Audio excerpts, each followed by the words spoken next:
Hello, ladies and gents, boys and girls. Welcome back to BIYB, Build It Yourself Business. And today I want to tell you a story that I have told a handful of times on a couple of the podcasts. I told in a quick question not too long ago.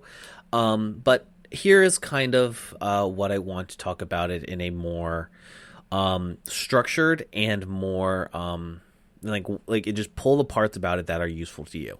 And it is a story about how I ended up building a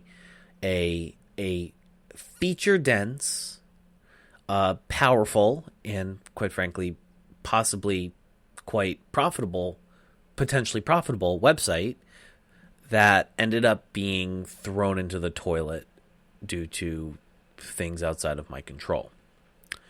In the summer of 2016, I met a gentleman who was a mentor to me and I'm still on fairly decent terms with, who wanted a web developer.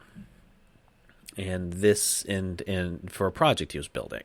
This project was called shopwilmingtonde.com, and which was eventually shortened to Wilmington 1 or then Wilm 1, so whatever.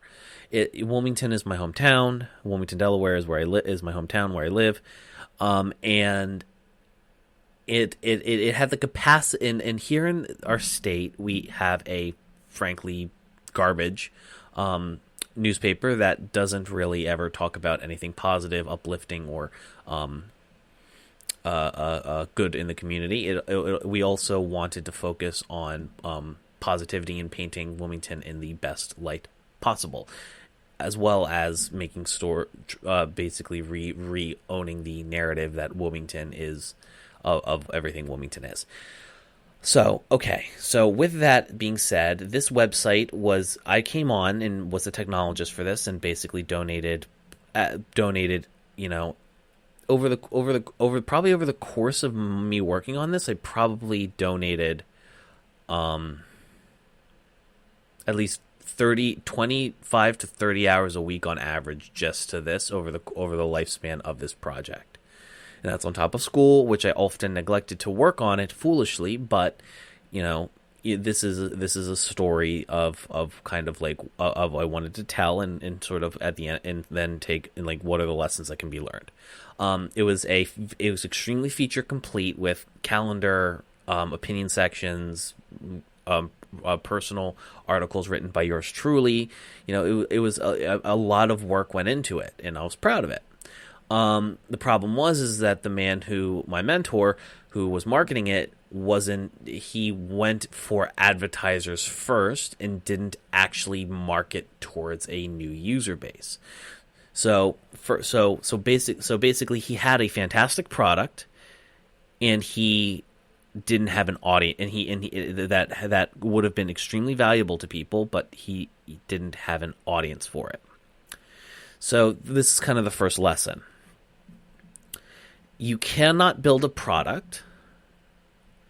You cannot have a brand. You cannot have an identity. You cannot have a video series or a physical product or a digital product that you want to have, that you want to give to people, that there isn't that that there isn't a market for. It has to be something that you can, that like if you haven't seen anybody have any interest in what you're trying to do at all, it's gonna fail. You have to figure out your target market and play to that market. And what does that mean? That means who the hell likes this thing, and how many of them are there. And he made the mistake of trying to get advertisers to spend money for ads on a site that we had no metrics to show that anybody was even looking at the site, even though it was a very, very good site that could blow many other sites in the state out of the water.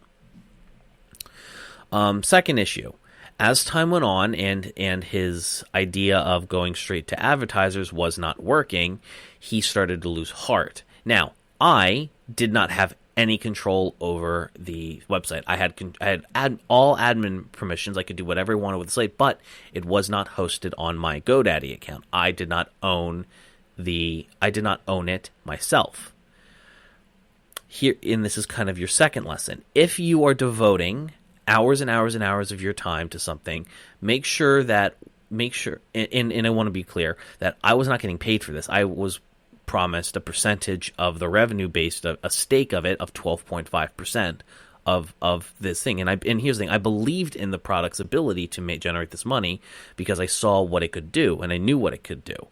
The problem is that as time went on and my mentor was unable to convince people, to give him money for a website that had didn't have a user base yet, which at the end of the day, you need to have people looking at your site, period, if you want that success.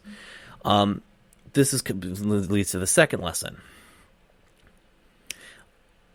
Unless you're given payment for your services on a recurring basis, make sure that you can control whether or not your product lives or dies. Putting that in the hands of somebody else will result in you getting hurt. I ended up putting in thousands of hours of development time into this product, something that if I was doing this for a Fortune 500 company, I would have made hundreds of thousands of dollars based off the time I tens of hundreds of thousands of dollars. If I had worked for a Fortune 500 company and was building a product like this. And so, which kind of he stopped focusing on it and looked at other projects. I would check in saying, how's the advertising going? And nothing would happen. And then finally, one day I log onto the site just to see what's going on, and it's gone. Not only is it gone, about 3 or 4 other sites I worked on for him were gone as well. There goes 60% of my portfolio. And I'm a young guy. I've only been working on own websites and having my own clients for about 2 or 3 years at this point. So it's a gigantic setback. I would talk to clients afterwards and be unable to say, hey, this is some of the work I did, because it's gone, because I didn't have anything. It was all gone. So that hurt a lot, a significant amount.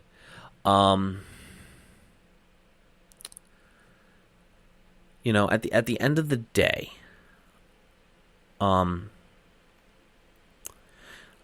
I encourage you, the listener, to learn from my mistakes of the following.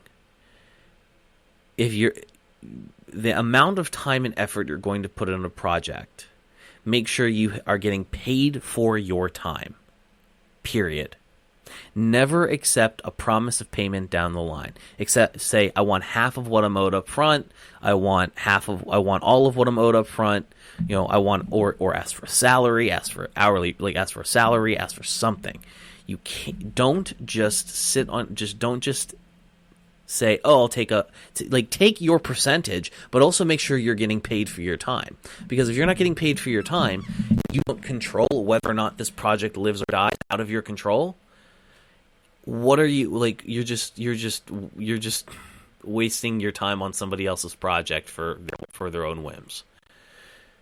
Remember, your time is valuable. Your product is valuable. Don't ever think you need to work for less than what you think you're worth. And especially when you're starting out, if you're doing a high skill job like something that people can't actually do well themselves, like web design, programming, photography, art, audio engineering, video editing. All these things are skilled labor. Don't ever take less than what you think you're worth. And don't ever let anybody tell you you're not worth what you do is not worth the money that you're willing to that you should be owed. Period. And that is a little bit of wisdom from BIYB, and I want to thank you guys for listening, and we'll see you guys next time.